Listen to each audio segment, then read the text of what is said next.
Здравствуйте, дорогие рукодельницы! Уже совсем скоро мы с вами будем отмечать светлый праздник Пасхи.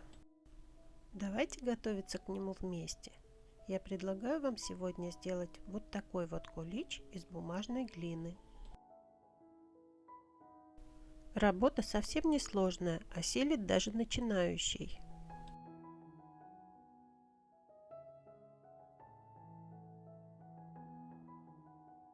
В основе у меня вот такая пластиковая баночка с крышкой, которую я и буду обклеивать бумажной глиной. Как обычно, раскатываю пласт, оборачиваю, отрезаю лишнее и выравниваю.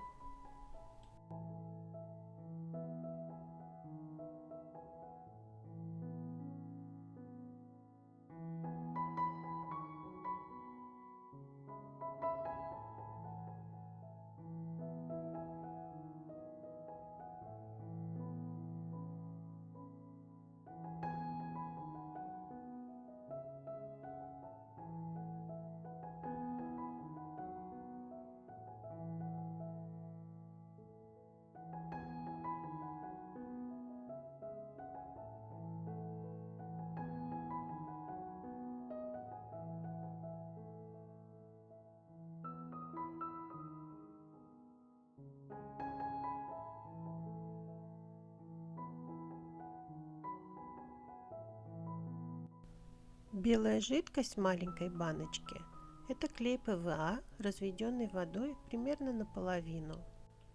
Он помогает мне выравнивать массу и формировать ее по своему усмотрению.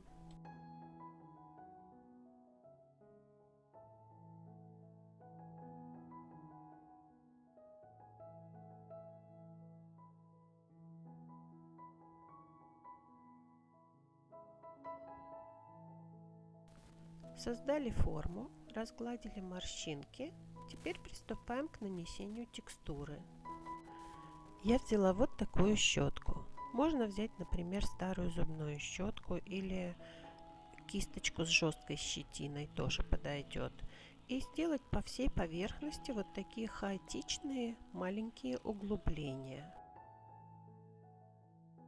Следующим шагом делаем дырочки побольше, разного размера, рисуем полосочки, более глубокие, менее глубокие, тоненькие, потолще. Очень удобно это делать, например, стеком. Моя тетушка печет необычайно вкусные куличи с изюмом. Поэтому изюм, на мой взгляд, должен обязательно присутствовать. Вот таким образом я его здесь прорисовываю.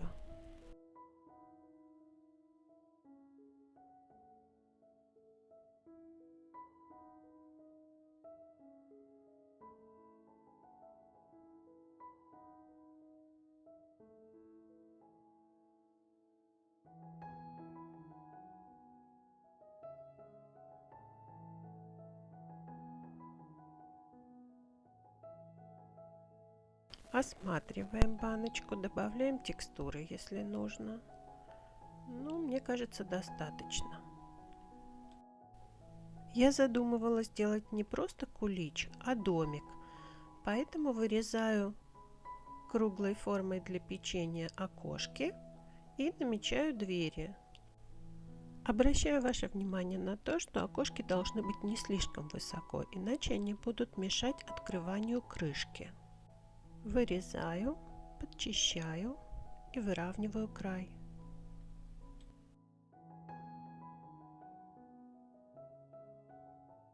Приблизительно отмечаю место расположения дверей. Их мы сделаем чуть позже. И, стараясь соблюдать по возможности симметрию, вырезаю второе окошко. Ставлю на просушку вверх донышком и начинаю заниматься крышкой. Крышка у меня плоская, а мне нужна небольшая выпуклость. Конечно, я могу создать ее из массы, но такой слой массы будет очень долго сохнуть. Поэтому я создала нужную форму из алюминиевой фольги и приклеила ее горячим клеем. Большой объем нам не нужен, легкая выпуклость. Смазываю клеем ПВА накладываю кусочек массы и разглаживаю, разравниваю, убираю лишнее. Придаю более или менее ровную форму.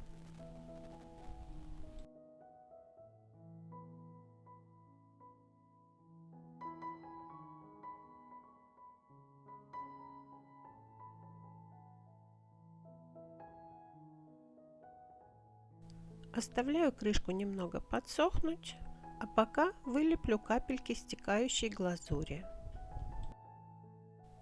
Не старайтесь сделать капельки одинаковыми. Наоборот, они должны быть разной формы, разного размера, объемными внизу и плоскими у основания.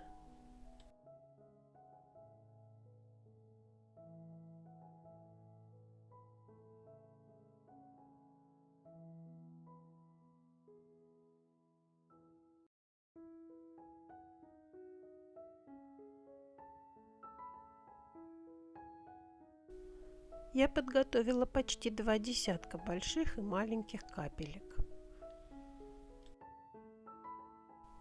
Продолжать работу можно тогда, когда банка достаточно хорошо просохнет. Оборачиваем ее полиэтиленовой пленкой.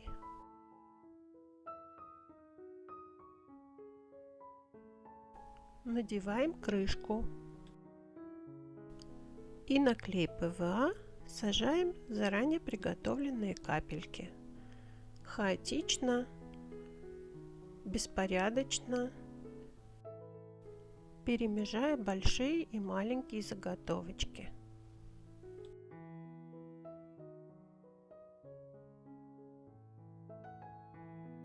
Приклеиваем по всей окружности довольно толстую колбаску и формируем шапочку нашего кулича.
Оставляем изделие на просушку. Когда крышечка высохнет достаточно, но еще не полностью, мы можем снять полиэтиленовую пленку и теперь уже оставить две части изделия до полной просушки. Наша работа должна просохнуть полностью. Многое здесь, конечно, зависит от температуры и влажности помещения, но в любом случае сушка должна проходить не меньше суток. Полностью высохшее изделие немного зашкуриваем, подчищаем, подрезаем. подготавливаем к окрашиванию.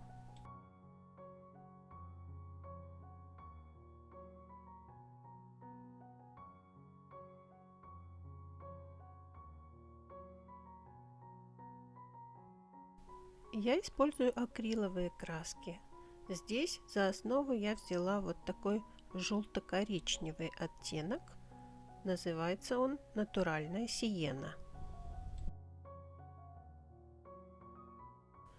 Краску я разбавила водой достаточно жидко, чтобы иметь возможность очень тщательно прокрасить все углубления. Следующая краска светлая, желтая, но не яркая. Я бы сказала бежево-желтая. У меня она называется неаполитанский желтый. Наносим ее только на среднюю центральную часть баночки. И переход от светлой серединки к темным краям должен быть плавным.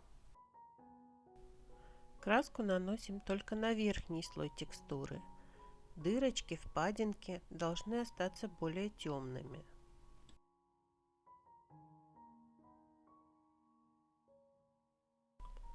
При необходимости восстанавливаем прежний оттенок сверху и снизу.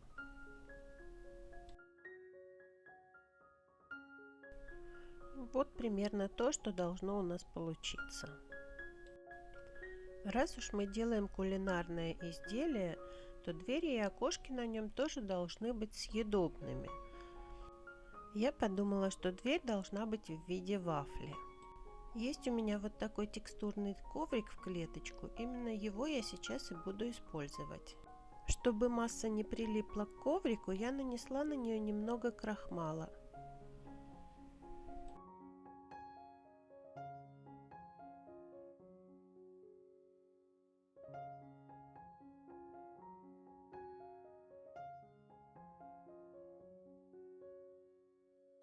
Приклеиваю вырезанную дверь на клей ПВА, стараясь разместить ее ровно между окошками. А окна оформляю печеньями. Есть у меня вот такая форма. Вырезаю печенье, но мне нужна от него только окантовка. Поэтому формой, которой я вырезала окошко, я убираю лишнее, центральную часть печенья.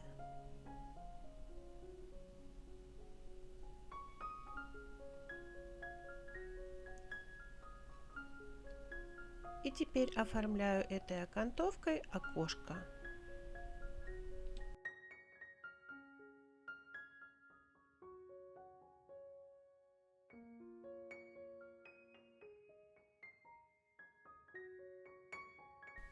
Прихлопываю, обязательно примазываю по краям и делаю дырочки.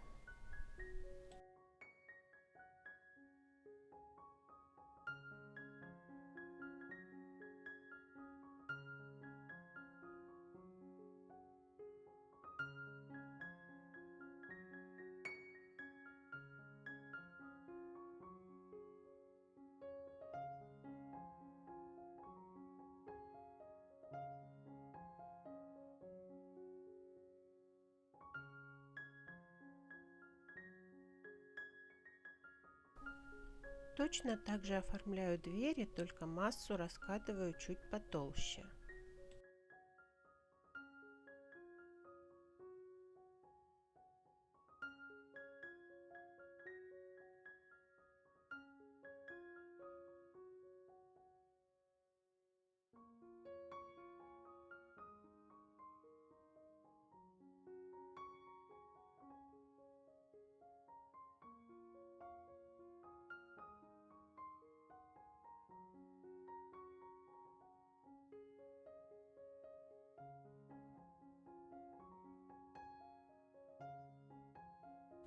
Посмотрела и решила в серединке еще сердечком украсить.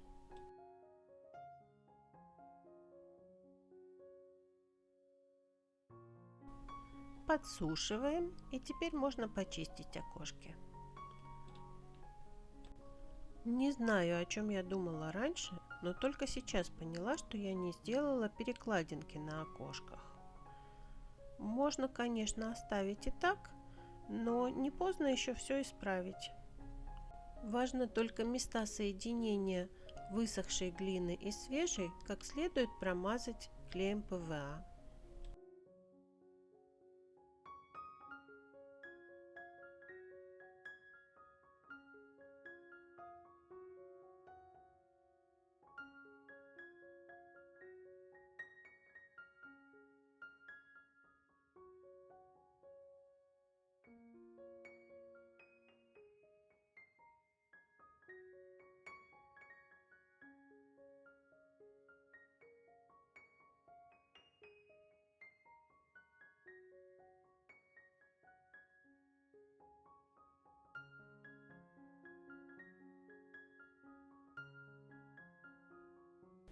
Еще раз просушиваем все хорошенько и можно приступать к окрашиванию. Чтобы разные виды нашей выпечки не сливались по цвету, я взяла для обрамления окошек и дверей более светлый оттенок, а дверь сделала еще более светлой. Взяла для нее тот самый неаполитанский желтый, который мы использовали раньше.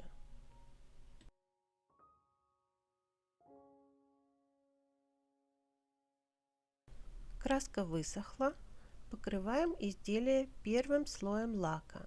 В данном случае это матовый акриловый лак на водной основе. Объясню, для чего я это делаю именно сейчас. Основной цвет изделия меня устраивает. Дальше я буду экспериментировать, рисовать, стирать, наносить тени и снова их стирать. Слой лака защитит изделие от ненужного воздействия.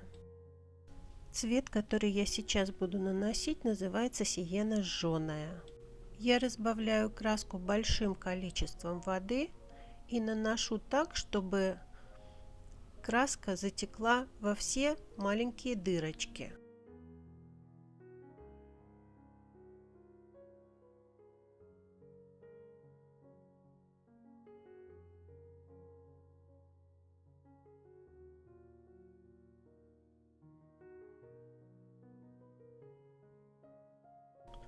С поверхности лишнюю краску убираю аккуратно влажной салфеточкой. Самый темный оттенок умбра жженая. Точно так же сильно развожу ее водой. Посмотрите, как хорошо она затекает во все углубления. Это именно то, что мне нужно.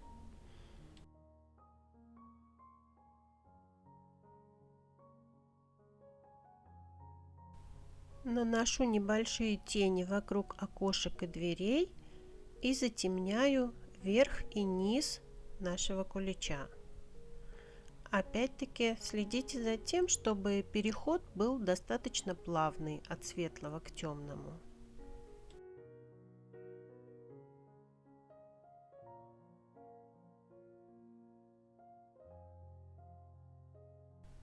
Если умбра жженая вам кажется слишком темной, можно смешать ее с сиеной жженой, которую мы использовали до этого.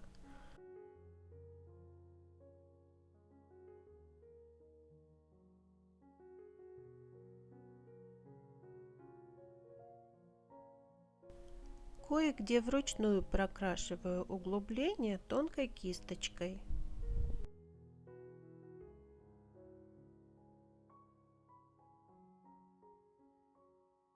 И этим же темным цветом рисую изюм.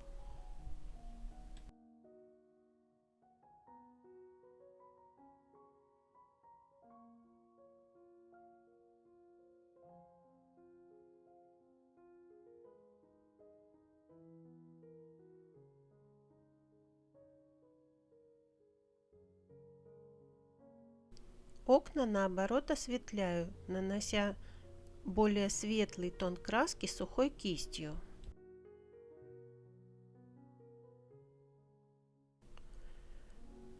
Чуть-чуть очень нежно выделяю текстуру вафельки более темным оттенком краски.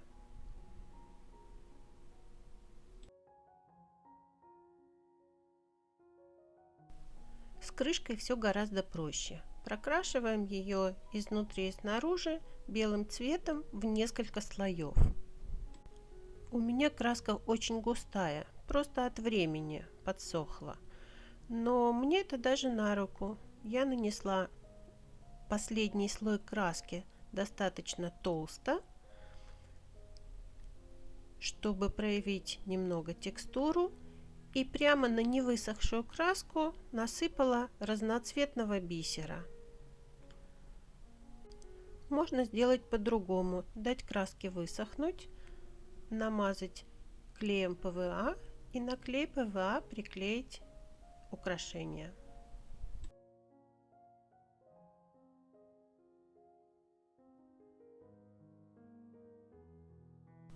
Пока сохнет крышка, я еще раз взглянула на банку и решила немного осветлить центральную часть. Совсем легко, сухой кистью. Все высохло, можно почистить все пластиковые части влажной салфеткой.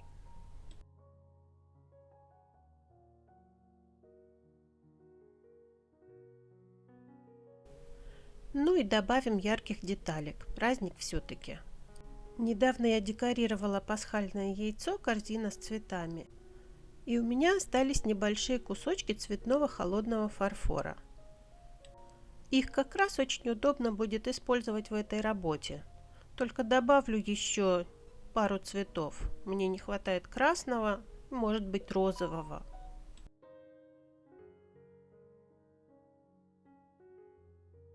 Кстати, если у вас нет бисера и вы не знаете, чем украсить шапочку кулича, то цветной холодный фарфор здесь как раз очень к месту. Делаем вот такие малюсенькие шарики и приклеиваем их точно так же, как я приклеила бисер. Я же вырезала из холодного фарфора разноцветные фигурки. Почему для таких украшений я использую именно холодный фарфор, а не бумажную глину? Ну, во-первых, потому что сама масса холодного фарфора имеет белый цвет и очень легко, равномерно окрашивается и имеет чистый оттенок цвета. Ярко-желтый, ярко-красный, вы сами видите. Во-вторых, холодный фарфор имеет гладкую текстуру. А так как я хочу сделать как бы конфетки, то мне нужна именно гладкая глянцевая текстура поверхности. Ну и в-третьих, вырезанная из холодного фарфора фигурка имеет ровные, четкие очертания. Для того, чтобы сделать мои конфетки вкусными, глянцевыми, я использовала несколько способов. Во-первых, это жидкая смола, которая сохнет под лучами ультрафиолета. После высыхания она очень глянцевая, сверкающая, можно сказать, стеклянная. Но для остальных украшений и для шапочки я использовала другой материал. Вот такой глянцевый медиум. Эффект отражения в нем выражен чуть меньше, и мне это понравилось. Я наношу медиум на шапочку и размазываю кисточкой. Лучше взять кисточку мягкую.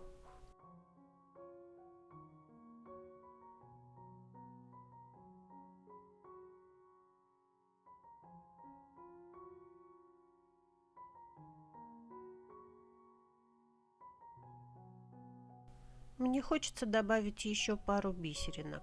Это можно сделать сейчас. На медиум они вполне приклеются.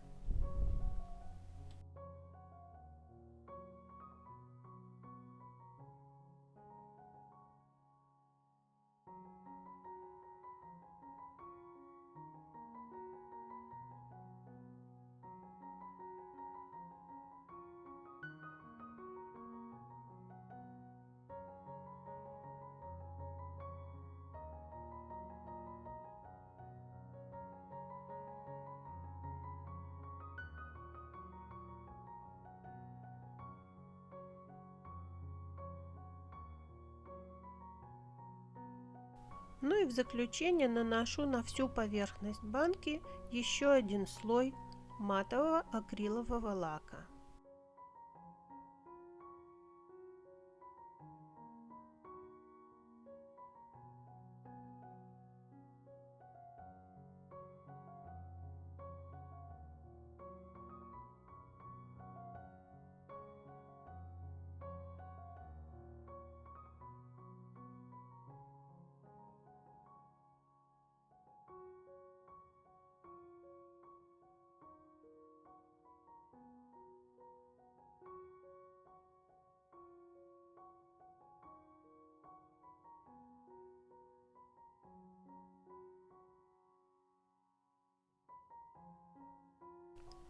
Даем изделию как следует просохнуть.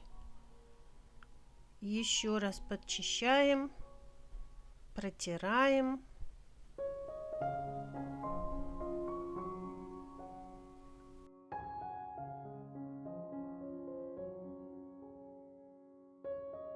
Надеваем крышечку.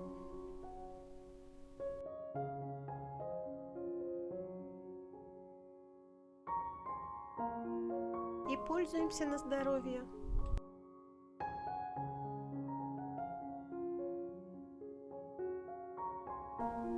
А я поздравляю всех с праздником, желаю неуемного полета фантазии и свободного времени для любимого рукоделия. Пробуйте, и у вас все получится.